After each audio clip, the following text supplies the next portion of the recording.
we have a good sleep finally last night, Scott? Yeah, got a few hours. Been a big week. It was good.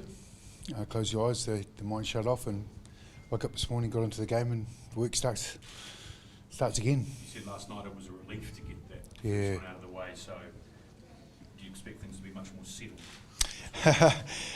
I think Test footy was a reality of the Test footy and how close and the margins are and how important the little things are in the game. Look, really proud of the group, how they thought on their feet and made some really good decisions and found a way to win that. Yeah, we'll be better for it. A lot of players got some time under their belt. You know, a few boys hadn't played for a while. We embedded a lot through the week, and now we can just get into it.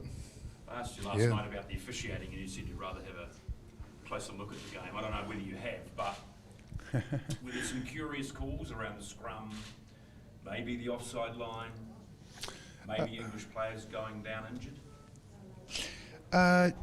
Look, all those things around the officiating we'll do privately. You know, it's a game of respect, rugby. So look, we've got some questions. We'd like to have a look at you know, timing and speed, ball and play, and getting on for the next line out of whatever it is, and just officiating on the scrums, how we can be better, so we get better pitches for the ref and get better outcomes. There seem to be a few delays. Yeah. Stoppages.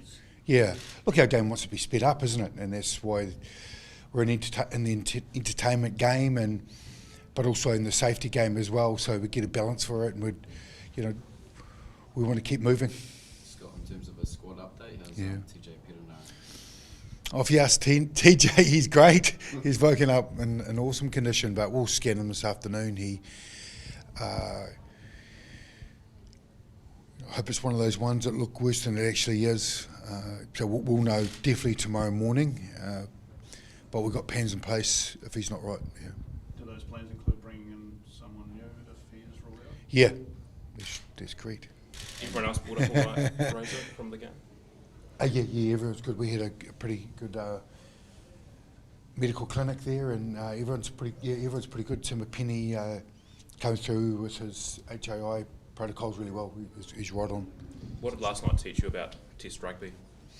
I can swing pretty quickly. You know, we played some great football. I thought the opportunities that we created in the first half, we didn't convert, put scoreboard pressure on, and then they started the second half really well, and bang, the game changes so quickly.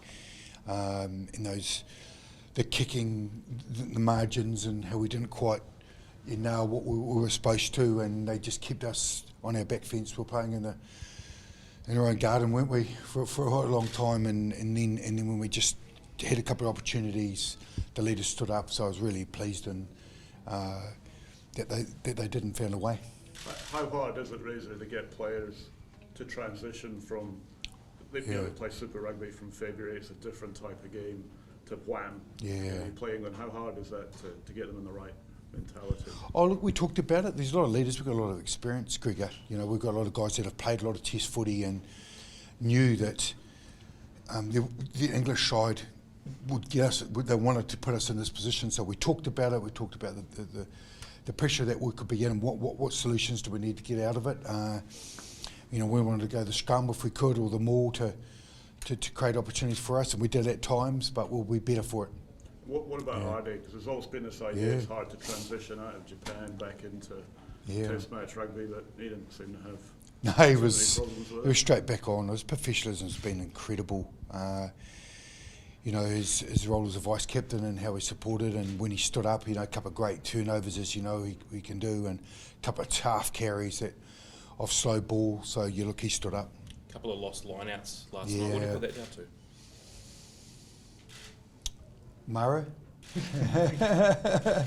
And we could probably be a little bit quicker. You know, we just got to think a bit faster and call a bit faster and be faster on our feet. But, you know, fair play to him. He's an operator. Yeah. Scott, can I ask you about the Eden Park factor? Like, what does that mean to... Are you going to keep asking? You asked yesterday as well. We just find it fascinating. 30 years without defeat there. So, like, is it a place where all black teams feel like they've got that kind of 5-10 point advantage before they've even started? Or is there, on the flip side, a weight of history in keeping that run going? Well, the only advantage you have is in your performance. and preparing for it. Like I said yesterday, the respect for Eden Park and what the past All Black teams have done to perform to create this, and then they go deep in their prep. Can we expect any changes? Have you got some guys you want to give an opportunity to, or is it just putting out the strongest team? Yeah, again, I think last night reflected how close the margins are, and continuity and cohesion is pretty important. But every individual needs to perform, so you'll find out Tuesday. Yeah. Which other English players impressed you in particular? I thought Chandler was. He's just such a heavy body. He carries the ball incredibly well. I thought Alex was great when he got quick ball around the base of the ruck, and sort of just a couple of doubles and feints and just handing guys off the ball to run into space. I thought they were sharp, and off a couple of head they were sharp. Did you know what happened to Joe Muller? What was it? I didn't. He's got a foot injury. Foot, so he's definitely out. Yeah, poor old Joe. Anything that England did that surprised you in any way, or what was the biggest thing you learned from playing them face to face? I just think that the breakdown with and without the ball, how hard they were at the ball. They've got some great operators. They've got good low loosies, and they just attack it so quickly. They get their hands on the ball, and then that's sometimes guys sort of trying to counter the ruck, but their efficiency to read and anticipate is pretty special. And just like I said, the line speed, they flew at you. With the defence, our discipline in the contact area was very clean last night. But as a result, is there a trade-off being made to lessen that intensity? Because it felt like England could get their roll on, they're making good yards and controlling that gain line, whereas we're not giving away much penalties. But are you making a trade-off there? It depends on the tackle and the situation. If you give a penalty away, you're in your 22, and you don't want anyone in your 22, or the less in your 22, the best you can. So I think, look, they got some quick, fast ball, and you've just got to make manage it. The discipline was exceptional. We're clearly on and gave good pitches to the ref and won a couple of contacts. That side of it, Scotty Hansen will drive it. We'll go. How much better do you reckon you can be next week now you've had the kit out? I think we'll be test match aware. We've got to refine a few things, and our job as coaches is to make sure we simplify things to make everyone think fast and act fast, and that's when we're at our best, and get a couple of different plans in the middle of in the structure of our game plan, kicking stuff, and we'll just refine. So was there a bit of rustiness yesterday with that in mind? Oh yeah, rust is an excuse on that. Decision making and just seeing ourselves, and just we can own it and get better. Yeah. Getting around that defence, how important is that? Do you tweak things a little again next week? Yeah, it's an art of it, like we practiced it, knew they were coming and flying, and one thing practicing it and then in real life, so there's some opportunities there we'll work on and feel it again and trust ourselves. How important was Bowden off the bench? Yeah, great cameo, wasn't it? A couple of nice touches off his foot, some good guidance in those circles around the leadership side. We're really pleased for him, just what we needed at the right time. Do you expect that England will stick with Marcus Smith at 10? Well, that's for Steve. No, yeah, Steve. I've got my own team sort. He can. Look, that's his decision. Yeah.